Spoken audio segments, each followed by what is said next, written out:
Hello everyone, a very good morning to you all. Welcome to शरणम ICS. सो आज की जो हमारी क्लास है, हमारा टॉपिक जो है that is properties of food. ठीक है, प्रॉपर्टीज़ ऑफ फूड जो कि हमारा सेकेंड लास्ट टॉपिक है. इसके पहले के जो दो टॉपिक्स सॉरी बचे हुए हैं, दैट मीन्स फर्स्ट टॉपिक जो है हमारा वो बचा हुआ है एंजाइम्स वाला, एंड सेकंड जो है एक डाइजेशन एंड एब्जॉर्प्शन वाला टॉपिक बचा हुआ है, जिसमें कल और परसों क्लास लेकर के हमारी फर्स्ट यूनिट जो है वो पूरी समड अप हो जाएगी. ठीक है, तो प्रॉपर्टीज़ ऑफ फूड के पहले लास्ट क्लास का थोड़ा सा क्विक रिविजन कर लेते हैं. हमने मैक्रोन्यूट्रिएंट्स पढ़ लिए हैं सारे, है ना. कार्बोहाइड्रेट्स क्या होते हैं, पॉलीहाइड्रोक्सी एल्डिहाइड कीटोन्स ये होते हैं. ठीक है, कार्बोहाइड्रेट्स के बाद हमने प्रोटीन्स पढ़ लिया है पूरा. ठीक है, उसके बाद जो हमने लास्ट टॉपिक उठाया था प्रोटीन्स के अलावा फैट्स, जो हमने लिपिड्स कल पढ़ा हुआ है. ठीक है, लिपिड्स में हमने क्या पढ़ा था, लिपिड्स क्या होते हैं, ऑयल और वाटर का जो मिक्सचर होते हैं, ऑयल और फैट का सॉरी, वो होते हैं लिपिड्स. ठीक है, फैट्स में और क्या होता है, एक तो वाटर सॉल्युबल, या फिर हम बोल सकते हैं कि फैट्स में अगर हमने कोई चीज़ें जो पढ़ी हैं बेसिक नॉलेज के लिए पढ़ी हैं, अगर फैट का टेस्ट करना है तो कोई भी फूड में फैट प्रेजेंट है. ऑयल वाला टेस्ट करते हैं हम, नॉर्मल टेस्ट है ना, फूड को हमने लिया, टिश्यू पेपर में थोड़ा सा रैप किया, अगर थोड़े ऑयली पैचेस आते हैं that means fat is present. ठीक है, उसके बाद हमने फैट्स के बारे में थोड़ी बहुत डिटेलिंग पढ़ी थी कि टाइप्स क्या होते हैं, है ना. वाटर सॉल्युबल वो नहीं होते हैं, नॉन पोलर सॉल्वेंट्स होते हैं फैट. ठीक है, नॉन पोलर सॉल्वेंट मतलब किसमें फिर वो डिजोल्व करते हैं, तो that is chloroform, carbon disulphide, benzene, ether, इन सब में डिजोल्व होते हैं फैट्स. ठीक है, फैट्स क्या होते हैं, ऑर्गेनिक कंपोनेंट्स भी होते हैं, ये भी हमें ध्यान रखना है. ठीक है, तो कुछ ये चीज़ें थी जो हमने थोड़ा सा पढ़ी हुई थी. उसके बाद हम बेसिक अगर बात करते हैं नॉलेज की, तो फ्रॉम द वेरी फर्स्ट हमने फूड प्रिजर्वेशन की टेक्निक्स भी कवर कर ली हैं. ठीक है, उसके बाद जो ओल्डेस्ट फॉर्म्स थे वो भी कर ली है, प्रिजर्वेशन मेथड्स भी हमने पढ़ लिया है. ठीक है, फूड पार्टिकल्स जो है प्रॉपर्टीज़ वाला जो है टॉपिक वो भी हम आज कर रहे हैं. Macro nutrients, micro nutrients, vitamin and minerals भी टोटल कंप्लीट हो चुका है विथ एमसीक्यूज. एंड उसके बाद जो मैक्रो न्यूट्रिएंट्स जो मैं बता रही हूँ, कार्बोहाइड्रेट्स, प्रोटीन, लिपिड, ये भी हो गया है. एंजाइम एक छोटा सा टॉपिक है, that's not that much big topic, तो वो भी हम ले लेंगे. और बस फिर उसके बाद फ्राइडे को ये यूनिट जो है समड अप करते हैं, सैटरडे को मिलते हैं लाइव क्लास में. ठीक है, सो प्रॉपर्टीज़ ऑफ फूड की अगर हम बात करें तो क्या होती होंगी properties of food. I think food सबको बहुत ज़्यादा पसंद है. ठीक है, तो फूड में हम क्या देखते हैं, सबसे पहले अगर हम खाने जाते हैं तो हमें उनका क्या देखने को मिलता है, अपीयरेंस हम देखते हैं, टेक्सचर, है ना, टेक्सचर ही होता है अपीयरेंस. फिर उसके बाद हम क्या देखते हैं, फ्लेवर, स्मेल देखते हैं, है ना. फ्लेवर क्या होता है, टेस्ट होता है. ठीक है, स्मेल देखते हैं, स्टेबिलिटी देखते हैं कि कैसा है फूड, है ना, जो हम अमाउंट ऑफ फूड रखे हुए हैं, जो हम ईट कर रहे हैं किस टाइप से है वो. ठीक है, उसके बाद हम क्या देखते हैं कि वो ओवरऑल जो उसका टेस्ट है वो कैसा है. तो इन सब चीज़ों को डिवाइड करने के लिए हमने क्या किया, कुछ प्रॉपर्टीज़ लाई फूड की. ठीक है, तो कौन सी वो प्रॉपर्टीज़ हैं, आइए देखते हैं. प्रॉपर्टीज ऑफ फूड में आती हैं, first is physical properties, physical property. Second है केमिकल प्रॉपर्टी, एंड थर्ड है हमारा फंक्शनल प्रॉपर्टीज. ठीक है, फिजिकल प्रॉपर्टीज, केमिकल प्रॉपर्टीज और फंक्शनल प्रॉपर्टीज. ठीक है, इसके अलावा अगर हम देखते हैं तो हम किस बेसिस पे फूड को देखेंगे, तो पहला टेक्सचर, सेकंड है फ्लेवर, स्टेबिलिटी,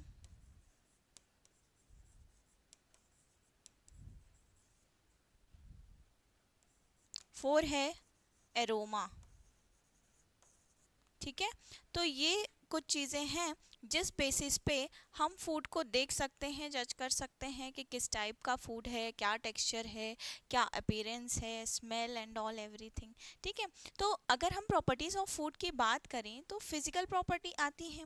फिजिकल प्रॉपर्टी में बेसिकली क्या आएगा, लुक्स आएंगे, है ना। सबसे पहले तो हम देखते हैं ना कि वो कैसा है। ठीक है। तो फिजिकल प्रॉपर्टीज में सॉल्युबिलिटी आ जाएगी हमारी। सॉल्युबिलिटी में क्या आएगा, सॉल्यूट और सॉल्वेंट आएगा। सॉल्यूट क्या होता है, हमेशा जो कम अमाउंट में प्रेजेंट हो वो सॉल्यूट होता है। सॉल्वेंट क्या होगा, जो ज़्यादा अमाउंट में प्रेजेंट है। तो जनरली अगर हम सॉल्वेंट लेते हैं तो सॉल्वेंट इज लिक्विड। लिक्विड में हम क्या लेंगे, जनरली वाटर लेते हैं हम। ठीक है। सॉल्वेंट जो होता है वो जनरली लिक्विड होता है, तो वो हम पानी का ही लेते हैं, मतलब पानी ही लेते हैं, या फिर कोई और सॉल्यूशंस, अगर इनकेस कुछ और हम ले रहे हैं तो दूसरे सॉल्यूशंस लेते हैं। ठीक है। तो ये हुई कुछ बातें हमारी प्रॉपर्टीज ऑफ फूड के बारे में, एक जनरल इंट्रोडक्शन हुआ। उसके बाद कुछ और जो हम फंक्शनल प्रॉपर्टीज ऑफ फूड की बात करेंगे, तो वो फंक्शनल प्रॉपर्टीज ऑफ फूड कैसी होती हैं वो भी मैं आपको बता देती हूँ कि फंक्शनल प्रॉपर्टीज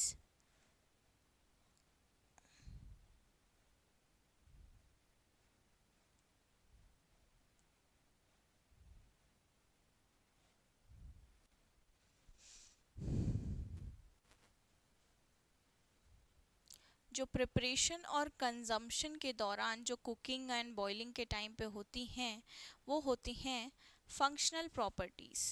ठीक है। रिलेशन, वाटर होल्डिंग, ये देखते हैं हम। कुछ functional properties, sustainability, nutritional value. ठीक है। प्रोटीन्स, फैट्स, कार्बोहाइड्रेट्स, ये सारी जो हैं इनका डाइजेशन एंड ऑल आ जाता है फंक्शनल प्रॉपर्टीज में। और हम देख सकते हैं क्रिस्टलाइजेशन की जो दी हुई है, क्रिस्टलाइजेशन, एरेशन, डेक्सट्रिनेशन, ये सारी कुछ चीज़ें हैं जो हम देख सकते हैं फिजिकल प्रॉपर्टीज ऑफ फूड के बारे में, है ना। डीनेचुरेशन, आई होप सबको दिखाई दे रहा होगा, है ना। It is denaturation, crystallization, aeration, gelatinization और डेक्सट्रिनाइजेशन। ठीक है। ये कुछ हैं जो है फंक्शनल प्रॉपर्टीज फूड की, अगर हम देखते हैं तो। ठीक है। अपार्ट फ्रॉम फंक्शनल प्रॉपर्टीज, अगर ये फंक्शनल प्रॉपर्टीज हैं तो कुछ केमिकल प्रॉपर्टीज भी होंगी। तो अगर हम केमिकल प्रॉपर्टीज की बात करें तो what is chemical property. Chemical property में हमें क्या देखने को मिलेंगे, कुछ चीज़ें जो जनरली हम ईट करते हैं तो उसका जो प्रेजेंस होता है, जिसकी हम प्रॉपर फूड बनाते हैं, और जो फूड का प्रेजेंस होता है जिसमें हम क्या बोलते हैं, पीएच वैल्यू चेक करेंगे, एसिडिटी वगैरह चेक करेंगे। ठीक है। कि एंजाइम्स में कितना फैट है, कितना ऑयल प्रेजेंट है, तो वो क्या आ जाएगा, वो आ जाएगा हमारे केमिकल प्रॉपर्टीज़ में। ये कुछ केमिकल प्रॉपर्टीज़ हैं जिसमें हमें वाटर एक्टिविटी, एंजाइम्स जैसा मैंने बोला, sweetness, saltness, fat, antioxidant capacity. ठीक है। तो ये कुछ चीज़ें हैं जो आती हैं हमारी फिजिकल नहीं, sorry, chemical properties of food में। ठीक है। याद रहेगा। इसके बाद अच्छा, मैम क्वेश्चंस कैसे आते हैं, ये भी बहुत लोगों के सवाल रहते हैं जनरली कि मैम अगर हम प्रॉपर्टीज़ ऑफ फूड पढ़ रहे हैं, बेसिकली हमेशा ये ध्यान रखना होगा कि जब हम प्रॉपर्टीज़ पढ़ रहे हैं तो हमें जो टॉपिक पढ़ना है वो सिर्फ एप्लीकेशन बेस्ड ही क्वेश्चन आएंगे। अगर आप ये सोचें कि कुछ नॉर्मल क्वेश्चन या बहुत डीप से क्वेश्चन पूछेंगे, तो डीप से क्वेश्चंस नहीं पूछते हैं। जो ओवरऑल जो क्वेश्चंस रहते हैं प्रॉपर वाले कि नॉर्मल क्या क्वेश्चंस हैं, वही क्वेश्चंस पूछे जाते हैं। स्पेशली जो क्वेश्चंस रहते हैं दे आर एप्लीकेशन बेस्ड। ठीक है। कि उनकी एप्लीकेशन क्या है, उनके थ्रू हमें कोई भी चीज़ मिलती क्या है, तो ऐसे क्वेश्चंस पूछे जाते हैं एग्जाम्स में। ठीक है। ये थोड़ा सा जनरल इंट्रोडक्शन था। इसके बाद हम स्टार्ट करते हैं from our very first question. ठीक है। So our first question is, what is the term for physical structure of food including its texture and appearance? तो physical structure पूछा है। अभी मैंने बताया था कि what is physical structure, तो physical structure means होता है उसका texture या appearance, कि वो कैसा appear कर रहा है। ऑप्शन देखते हैं। First is flavour, second is texture, C consistency and D morphology. Flavour तो नहीं हो सकता है क्योंकि उसमें टेक्सचर पूछा गया है and texture is appearance. B is texture, ये हो सकता है आंसर, है ना। सी कंसिस्टेंसी, कंसिस्टेंसी क्या होती है, किसी भी चीज की कंटिन्यूटी को मेंटेन करना, ठीक है। And fourth is morphology, morphology means study of science, मतलब पर्टिकुलर प्लांट्स या एनिमल्स या किसी भी चीज़ की हम स्टडी कर रहे हैं इन साइंस, तो दैट इज मॉर्फोलॉजी, ठीक है। So our answer is B, that is texture, ठीक है।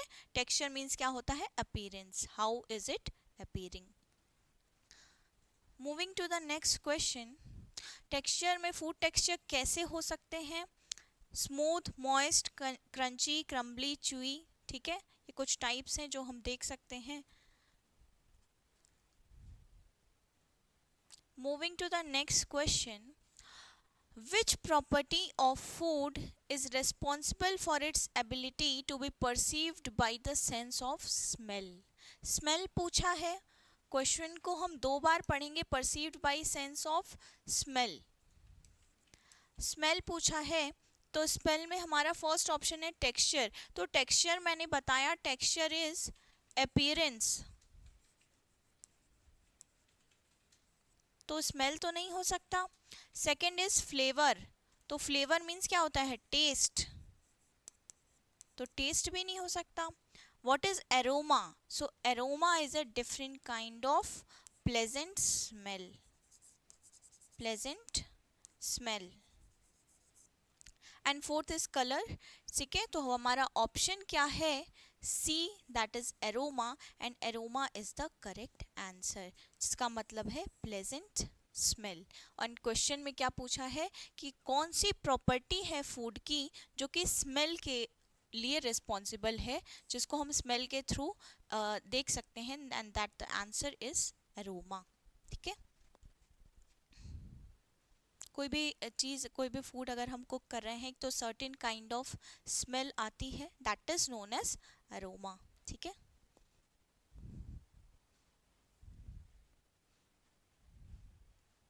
Moving to the next question, what is the term for sensation of food in the mouth including its texture and temperature. Texture and temperature को include करके food का कहाँ पूछा है, mouth में, ठीक है। सेंसेशन का टर्म पूछा है, तो first option is mouth feel, second is flavour, third is aroma and texture. Flavour मैंने बोला टेस्ट का होता है ना, टेस्ट के लिए। एरोमा अभी हमने पढ़ा स्मेल के लिए, and texture is for appearance. So our option A is correct, that is mouth feel, ठीक है। माउथ फील कौन सा टर्म यूज होता है सेंसेशन ऑफ फूड के लिए, तो that is mouth feel. Moving to the next question, which property of food is affected by Maillard reaction. कौन सा प्रॉपर्टी है फूड का जो कि इफेक्ट होता है मैलार्ड रिएक्शन से। मैलार्ड रिएक्शन में क्या होता है, जब भी हम कोई भी कंपोनेंट लेते हैं तो उसका टेक्सचर, फ्लेवर और कलर तीनों चीज़ों पे इफेक्ट पड़ता है, and that is known as Maillard reaction, कि टेक्सचर, फ्लेवर एंड कलर तीनों पे ही इफेक्ट पड़ेगा। Option A is texture, B is flavour, C is colour and D is all the above.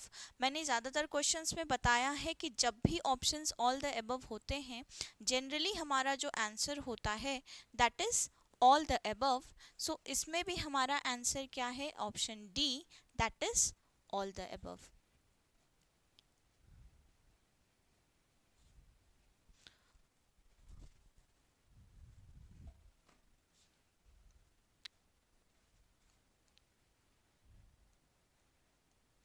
एक बार हम देख लेते हैं what is Maillard reaction. Amino acids और रिड्यूसिंग शुगर्स जब रिएक्ट करते हैं, particularly when they are heated, ठीक है, तो उसको हम बोलते हैं Maillard reaction. See the picture, protein और शुगर को हमने हीट किया तो हमें उसका कलर भी मिला, फ्लेवर भी मिला, एरोमा भी मिला, ठीक है। कलर, फ्लेवर, टेक्सचर सारी चीज़ें मिली जब हमने प्रोटीन और शुगर को हीट किया, ठीक है। तो हम क्या करते हैं मैलार्ड रिएक्शन में, हम हीटिंग करते हैं, किसकी हीटिंग करते हैं, अमीनो एसिड्स और शुगर्स की, ठीक है, उसके बाद हमें कलर, फ्लेवर, टेक्सचर तीनों चीजें मिल जाती हैं. So our option D, all the above is the correct answer.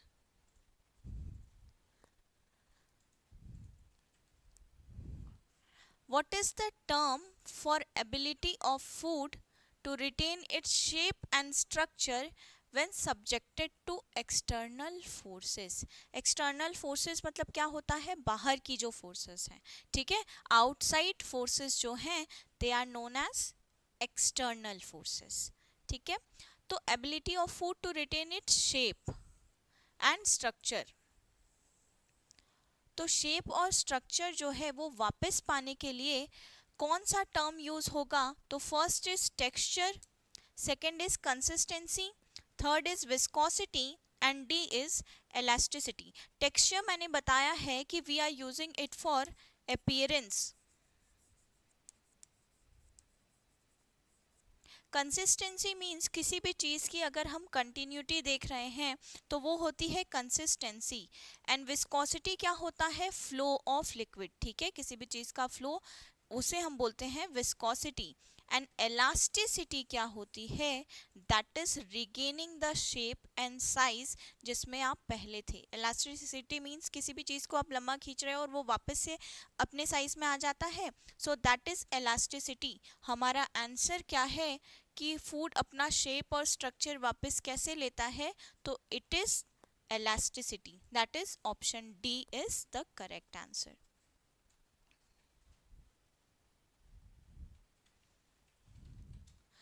Next question is, which property of food is important for determining its freshness and quality? अगर कोई भी फूड है तो उसकी फ्रेशनेस और क्वालिटी हमें कैसे पता चलेगी? तो फ्रेशनेस और क्वालिटी पता करने के लिए हमारे पास क्या होना चाहिए? टेक्सचर तो है, तो टेक्सचर से फ्रेशनेस तो हमें नहीं पता चल सकती, ना ही फ्लेवर से. And aroma is a smell, so हमें पता कैसे चलेगी? अपीयरेंस से, ठीक है. सो टेक्सचर हमारा फर्स्ट ऑप्शन गलत है, सेकंड फ्लेवर भी गलत है, and third aroma is also the wrong answer. हमारा ऑप्शन डी सही है, दैट इज अपीयरेंस, की फूड कैसा दिख रहा है, अपीयर कर रहा है. आफ्टर दैट हम जाते हैं टेस्ट में, तो टेस्ट से हमें पता चलता है कि फूड कैसा है, उसका क्वालिटी कैसी है एंड फ्रेशनेस कितनी है फूड के अंदर. Moving to the next question, what is the term for measure of food's resistance to flow? Food's resistance to flow, मैंने बताया था डेफिनेशंस के क्वेश्चन बहुत सारे आते हैं, है ना. तो कुछ क्वेश्चंस हमें जनरली याद रखने हैं जो डेफिनेशन बेस्ड हो. फर्स्ट ऑप्शन है हमारा viscosity, second is texture, third is consistency and D is density, ठीक है. तो विस्कोसिटी क्या होता है? फूड रेजिस्टेंस टू फ्लो, कितने रेजिस्टेंस से कोई भी चीज़ फ्लो कर रही है, स्पेशली लिक्विड्स जो होते हैं वो हमें देखने को मिलते हैं विस्कोसिटी में. टेक्सचर तो नहीं हो सकता क्योंकि अपीयरेंस है वो, एंड कंसिस्टेंसी भी कंटिन्यूटी होती है. डेंसिटी क्या होता है? तो density is mass by volume, mass of the object per unit volume.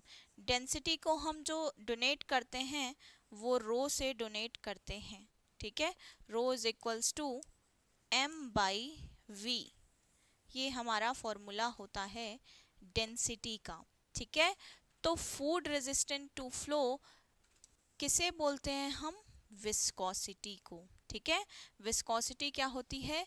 Food resistance to flow, इसका मेजर जिसमें फूड कितने रेजिस्टेंस से फ्लो करता है, ठीक है. Moving to the next question. हाँ, एक चीज़ और, कई बार जैसे डेंसिटी है तो डेंसिटी का फॉर्मूला पूछ सकता है हमसे. क्वेश्चंस में दो तीन चीज़ें दी होंगी ऑप्शन में, तो फॉर्मूला हमें याद रखना है, that is mass upon volume, ठीक है. Mass upon volume, rho is equals to m by v, ठीक है. Moving to the next question, viscosity is a measure of fluid of resistance, ये एक इमेज है जो हमें बता रही है लोअर विस्कोसिटी की, ठीक है, वाटर में एंड ये हनी में, ठीक है, कि इसका टेक्सचर कैसा है।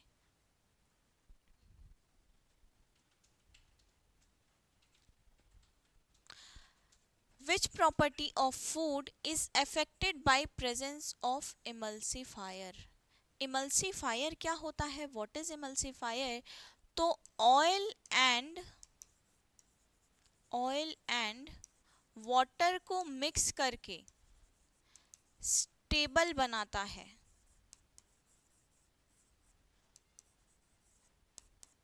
वाटर एंड ऑयल को मिक्स करके स्टेबिलिटी प्रोवाइड करता है, उसे हम बोलते हैं इमल्सीफायर या फिर इमल्सीफिकेशन। ठीक है, तो क्वेश्चन पढ़ने के पहले एक बार अच्छे से पढ़ेंगे कि क्या क्वेश्चन में पूछा हुआ है, एंड सेकेंड थिंग उस क्वेश्चन की डेफिनेशन क्या है। अगर हमारे माइंड में डेफिनेशन क्लिक करेगी तो हम तुरंत ही ऑप्शन सही लगा लेंगे। अदरवाइज अगर हम थोड़ा टाइम ले रहे हैं सोचने में, करने में, तो कई बार होता है कि माइंड में दो ऑप्शंस चलते हैं और हम एक ऑप्शन जो गलत वाला होता है उसे चूज कर लेते हैं। इसके लिए ज़रूरी क्या है कि हम रोज़ डेली एटलीस्ट 10 एमसीक्यूज़ की प्रैक्टिस करें। हमारे पास इतना टाइम तो होता है ओवरऑल फुल डेज में कि आप 5 to 10 एमसीक्यूज़ की प्रैक्टिस कर सकते हैं। उससे जो आपके क्वेश्चंस जो बनते हुए क्वेश्चंस होंगे वो गलत नहीं होंगे। ठीक है, तो हमें डेफिनेशंस याद रखनी है। जब डेफिनेशन हम याद रखेंगे तो हमारे आंसर्स ऑटोमेटिक सही हो जाएंगे। तो first is texture, second is stability, flavour aroma, flavour taste, aroma smell के लिए यूज होता है वर्ड, टेक्सचर अपीयरेंस के लिए। सो हमारा option B that is stability is the correct answer. कैसे स्टेबिलिटी मिलती है? जब हम ऑयल एंड वाटर को मिक्स करते हैं। ठीक है, ऑयल एंड वाटर को हम मिक्स करेंगे तो वो एक स्टेबल प्रोवाइड होगा, स्टेबिलिटी प्रोवाइड होगी, एंड दैट इज इमल्सीफायर। ठीक है, now moving to the next question, what is the term for the process by which foods lose moisture and become dry? ठीक है, क्वेश्चन में पूछा है कि फूड मॉइस्चर लूज किस में कर रहे हैं एंड ड्राई कब हो रहे हैं।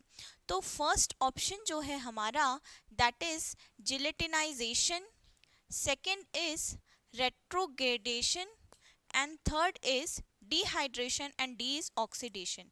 ऑक्सीडेशन में मैंने बताया था कि उसमें इलेक्ट्रॉन हम लूज करते हैं।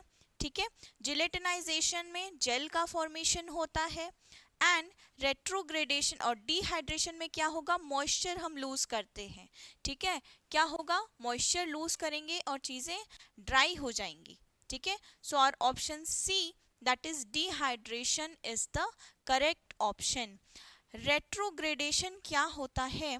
रेट्रोग्रेडेशन एक ऐसी जो प्रोसेस होती है जिसमें हम किसका यूज़ करते हैं रेट्रोग्रेडेशन में, कुछ चीज़ें जो हमारे ऑटोमेटिक मतलब कैसे बोल सकते हैं, जो हमारे कुछ मॉलिक्यूल्स वगैरह होते हैं जो जिलेटिनाइज होते हैं, उसके बाद वो थोड़ा सा हार्ड क्रिस्टल फॉर्म में बनते हैं, तो उसे हम बोलते हैं रेट्रोग्रेडेशन।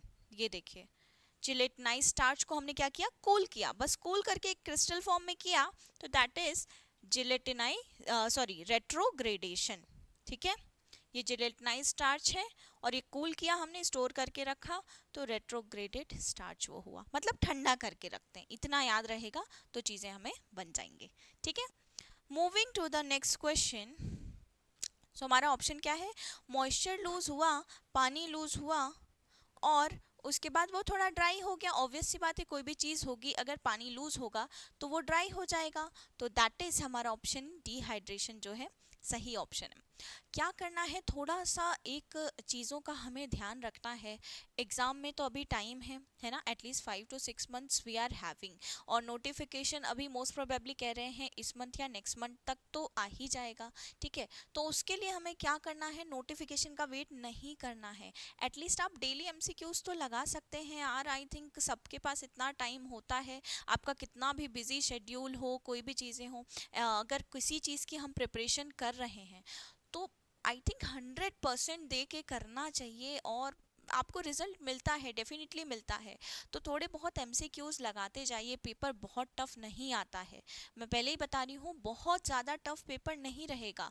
अगर किसी बच्चे ने अपना 100% दे करके पढ़ाई की है, मतलब डेली आप एमसीक्यू लगा रहे हो। कई बार क्या होता है, जैसे हम थ्योरी क्लासेस की बात करें तो थ्योरेटिकल क्लासेस जो होती है ना, उसमें कुछ क्वेश्चंस नहीं होते हैं। जैसे कुछ टॉपिक्स हुआ, करवा दिए, लेकिन कुछ कुछ मेन जो चीज़ें थी शायद टीचर भी कई बार इतनी सारे टॉपिक्स लेते लेते भूल जाते हैं, तो नहीं हो पाते। तो उसके लिए हमें क्या करना है, अगर हम एमसीक्यूज लगाएंगे ना, तो एमसीक्यू में क्या होगा, हमारा फ़ायदा ये होगा कि जब हम क्वेश्चंस करेंगे तो कुछ जो टीचर ने नहीं भी करवाए हैं या कुछ जो छूट गए हैं वो आप कर लोगे साथ में, तो वो आपके लिए बहुत बेनिफिट रहेगा। तो उससे क्या होगा कि आपको ध्यान रहेगा, अच्छा इस टॉपिक में ये क्वेश्चन भी बन सकता है ना। तो आप इतना तो आई थिंक सब कर सकते हैं यार। तो थोड़ी सी मेहनत करिए इस चीज़ में, और अच्छे से ईमानदारी से पढ़ाई कीजिए। सबका होता है, जो बच्चे कोई अलग से तो नहीं आए हैं जिनका एग्ज़ाम्स में सिलेक्शन हो रहा है। बहुत लोग थोड़े हताश हो जाते हैं कि क्या करें, कैसे करें और कैसे चीज़ों को मैनेज करें, नहीं हो पा रहा है और बहुत सारी चीज़ें रहती हैं। बट टेंशन लेने की ज़रूरत नहीं है, होता उसका ही है जो अच्छे से मेहनत करता है, अच्छे से पढ़ाई करता है। तो आप लोग भी लगे रहिए, अच्छे से पढ़िए, डेफिनेटली होगा और ज़रूर होगा। ठीक है, moving to the next question. कई बार क्या होता था कि मैं भी जब एक एग्ज़ाम की प्रिपरेशन कर रही थी, तो मेरे लिए भी कुछ चीज़ें बहुत टफ पड़ रही थी कि मैं भी नहीं हो पा रहा है या नहीं कर पा रही हूँ चीज़ें। फिर थोड़ा मैंने क्या किया कि थोड़ा सोशल मीडिया छोड़ा। बहुत मैं भी सोशल मीडिया काफ़ी ज़्यादा यूज़ करती थी, स्पेशली इंस्टाग्राम। अब तो यूज़ करती हूँ, पहले भी काफ़ी यूज़ करती थी। तो थोड़ा सा ये था कि that is a big issue, मतलब क्या है, डिस्ट्रैक्शन है, उससे बहुत ज़्यादा डिस्ट्रैक्शन होता है। मुझे तो होता था पर्सनली। बहुत लोग ऐसे भी हैं जो कहते हैं कि हम सिर्फ एक आवर चलाते हैं, हमने टाइम फिक्स करके रखा है। अब उनका मैं नहीं बता सकती हूँ, बट मेरा जो एक्सपीरियंस रहा है कि अगर मैं सोशल मीडिया यूज़ कर रही हूँ, तो इट्स लाइक कि अगर मैं 35 मिनट्स का एक सेशन पढ़ाई कर रही हूँ, तो 10 मिनट्स में मैं रिवाइज करने के बजाय या कुछ खाने के बजाय I was going for Instagram. मैं इंस्टाग्राम यूज़ करती थी, कुछ रील स्क्रॉल कर रही हूँ या कुछ चीज़ें कर रही हूँ। तो ये सब चीज़ें क्या है, ये एक कारण है डिस्ट्रैक्शन के, जो मुझे पर्सनली फील हुआ कि डिस्ट्रैक्शन हो रहा है। कई बार ऐसा होता है कि मन नहीं लग रहा है, तो मन नहीं लग रहा है तो क्या करना है, नया पेन ले आओ, थोड़ा सा लिखने का मन होगा। और फिर भी मन नहीं कर रहा है तो क्या करें, नई कॉपी खरीद के ले आओ कि नई कॉपी है, नया पेन है, थोड़ा सा मन हो जाएगा लिखने का। नया पेंसिल बॉक्स ले आओ, उसमें अलग अलग कलर कलर पेन्स ले आओ, तो थोड़ा बहुत तो होगा। 5 मिनट से स्टार्ट करते हैं, है ना, 5 मिनट्स पढ़ते हैं, फिर दूसरे अगले दिन थोड़ा सा 10 मिनट लिख लेंगे। तो थोड़ा थोड़ा करके अगर हम करेंगे तो होती हैं यार चीज़ें। मैंने फील किया है, मैंने मैं मेरा पर्सनल एक्सपीरियंस बता रही हूँ, मैं किसी और की सर्टेन समबडी थर्ड पार्टी या किसी की भी बातें नहीं कर रही हूँ। मैं मेरी बता रही हूँ कि मेरा मन नहीं लगता था, तो I was going for these things. और क्या करना है, प्रायोरिटीज़ बहुत ज़्यादा मैटर करती हैं कि क्या प्रायोरिटी है आपकी। अगर आपने एक एग्ज़ाम को क्वालिफाई करना है, आपने सोच के रखा है कि ये मेरा एम है, गोल है, तो क्या मैं उसके लिए 100% दे रहा हूँ, क्या वो मेरी प्रायोरिटी लिस्ट में है, या फिर मैंने उसको एक ऐसे रख लिया है कि that is not that much important, थोड़ा सा इंपॉर्टेंट भी है तो थोड़ा थोड़ा पढ़ लेंगे। तो थोड़ा थोड़ा पढ़ने से तो सब लोग पढ़ रहे हैं, सबको पता है इतनी पॉपुलेशन है, सारी चीज़ें, तो सबका हो रहा है, क्या नहीं हो रहा है। तो थोड़ा क्या करना है हमें कि हमारी गलतियों पे थोड़ा ध्यान देना है। बाकी सब बड़े हैं यार, सबको पता ही है कि आपको एग्ज़ाम निकालना है तो पढ़ना है।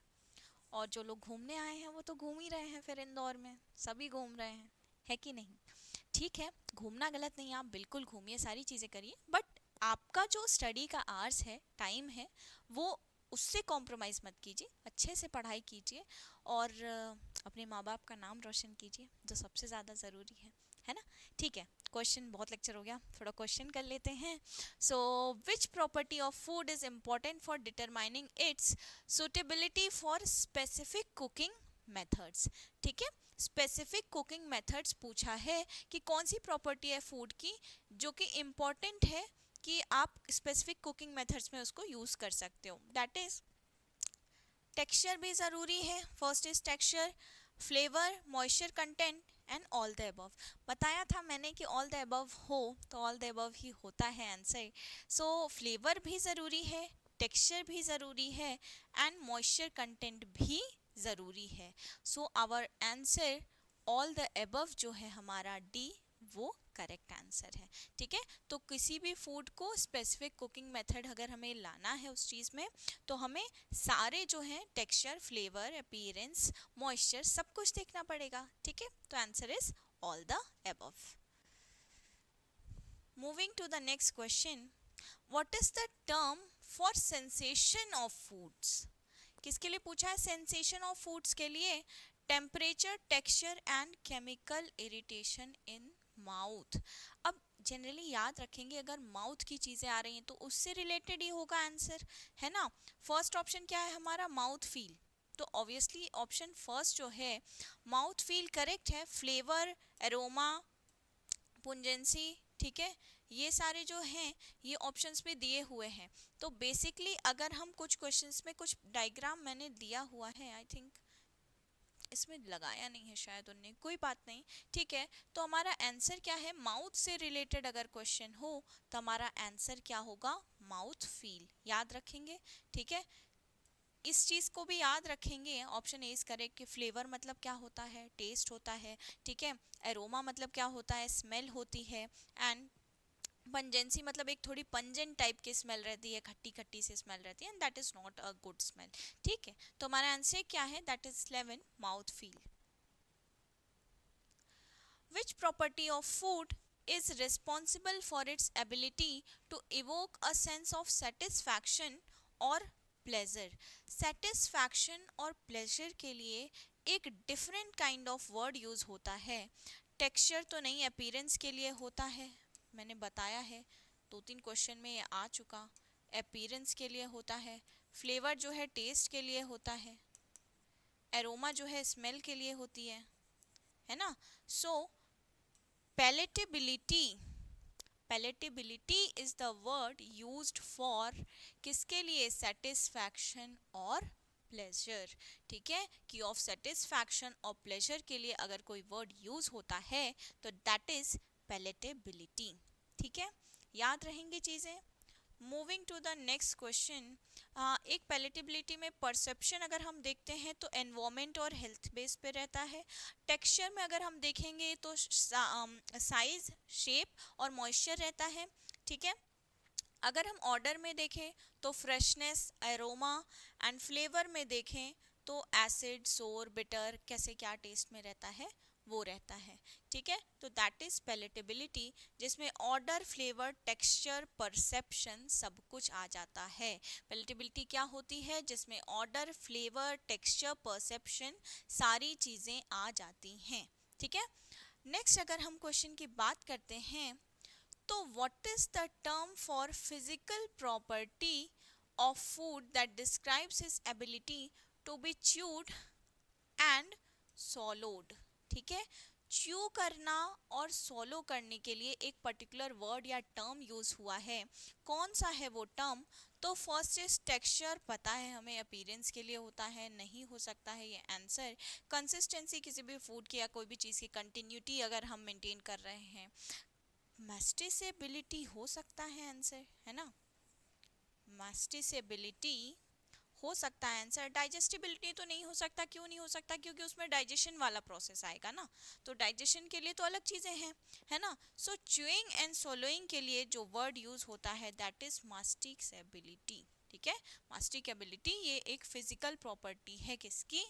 फूड की, है ना। फिजिकल प्रॉपर्टी है फूड की, च्यूइंग और सोलोइंग को बताने के लिए मास्टिकेबिलिटी। याद रखेंगे ये वर्ड्स क्योंकि कुछ क्वेश्चंस जो हैं वो इम्पॉर्टेंट हैं और मैं स्टार मार्क कर रही हूँ इस क्वेश्चन को भी। तो our answer C is correct. क्या होता है कि कुछ क्वेश्चंस जो रहते हैं उसमें जो टॉपिक्स रहते हैं तो डेफिनेशन पूछ लेता है यार, डेफिनेशन के क्वेश्चंस आए हुए हैं तो क्यों रिस्क लेना है, जितना हम पढ़ सकते हैं उतना पढ़ लेते हैं और अच्छे से देते हैं फिर एग्जाम। ठीक है, moving to the very next question and last question, I think 13 question हो गया ना, ठीक है, 14 that is last question. Which property of food is affected by size and shape of its particles? ठीक है, कौन सी प्रॉपर्टी है फूड की जो साइज एंड शेप से इफेक्ट हो रही है बाय इट्स पार्टिकल्स। तो साइज एंड शेप किस में इफेक्ट होगी, टेक्सचर से। ठीक है, फ्लेवर से तो नहीं हो सकती है, फ्लेवर तो टेस्ट में आ जाएगा, एरोमा स्मेल में आ जाएगी, और अपीयरेंस जो कैसा वो दिख रहा है। तो अपीयरेंस और टेक्सचर दोनों चीज़ें वैसे तो हो सकती हैं, लेकिन जब हम ऑप्शन में जाते हैं तो दैट इज ऑप्शन जो ए है हमारा, टेक्सचर इज करेक्ट। क्या जो क्वेश्चन है उसमें साइज एंड शेप पूछा है, तो साइज एंड शेप चेंज और वापस से रीगेन भी हो सकता है, कौन से प्रोसेस से, मैंने इलास्टिसिटी बताया है ना, वो भी याद रखेंगे, कई बार पूछता है ना कि वापस से साइज एंड शेप कैसे रीगेन करेगा, कौन से प्रोसेस के थ्रू, तो दैट इज इलास्टिसिटी। ठीक है, और अपीयरेंस की अगर हम बात करें तो वो कैसा दिखता है ना, हाउ डज इट लुक्स। और टेक्सचर की बात करें तो उसमें हमें पता चलता है उसका साइज क्या है, किस साइज में है वो, उसका शेप क्या है, कैसा है। ठीक है, तो ये थी हमारा आज का सेशन जो कि हम एंड करते हैं, ऑप्शन ए सही है हमारा। ठीक है, और सेशन एंड करने के साथ साथ मैं ये बोलना चाहूँगी कि अब तो काफ़ी टाइम हो चुका है, हमारा फर्स्ट वाली यूनिट जो है ऑलमोस्ट अप टू एंड पे है। तो आप लोग प्लीज़ सीरियसली होकर थोड़ा सा पढ़ाई कीजिए। नेक्स्ट क्लास जो रहेगी हमारी, जैसे कल वाली जो सेशन होगा थर्सडे एंड फ्राइडे को, मैं डाइजेशन एंड अब्जॉर्प्शन पे लूँगी, और एक एंजाइम है, थोड़ा छोटा ही टॉपिक, बहुत बड़ा तो नहीं है फिर भी है थोड़ा, मतलब 2-3 थ्योरी क्लासेस हैं उसकी, बट हम तो एमसीक्यू सीरीज़ कर रहे हैं तो एमसीक्यू सीरीज़ में कंप्लीट कर लेंगे। तो थोड़ा सा हमें उस पर ध्यान देना है, और बस फिर उसके बाद ख़त्म हो जाएगा हमारा, है ना, यूनिट 1। उसके बाद हम यूनिट 2 से स्टार्ट करेंगे। तो मैं ये चाहती हूँ कि जब मैं डाउट सेशन रखूँ सैटरडे को, तो आप सब लोग ज्वाइन करें, और जो भी डाउट्स हों, जो भी चीज़ें हों, आप प्लीज़ उसमें बताइए मुझे कि मैम ये डाउट हो रहा है, ये चीज़ें हो रही हैं, तो हम उसको करेक्ट करेंगे, और उसके बाद उन चीज़ों को सही वे में, सही तरीके से समझेंगे कि क्या डाउट्स हैं, क्या चीज़ें हैं। फिर हम स्टार्ट करेंगे from very fresh our unit 2। ठीक है, यूनिट 2 के इंग्लिश मीडियम में मल्टीपल चॉइस क्वेश्चंस अपन स्टार्ट करने वाले हैं, और हमारी जो एमपीपीएससी का बैच है वो भी स्टार्ट होने वाला है, तो उसके बारे में भी जल्दी ही आप सबको एक नॉलेज प्रोवाइड हो जाएगी। ठीक है, सो आज के लिए सेशन एंड करते हैं, टॉपिक एंड हो चुका है अब हमारा। मिलते हैं in the very next class. Thank you so much.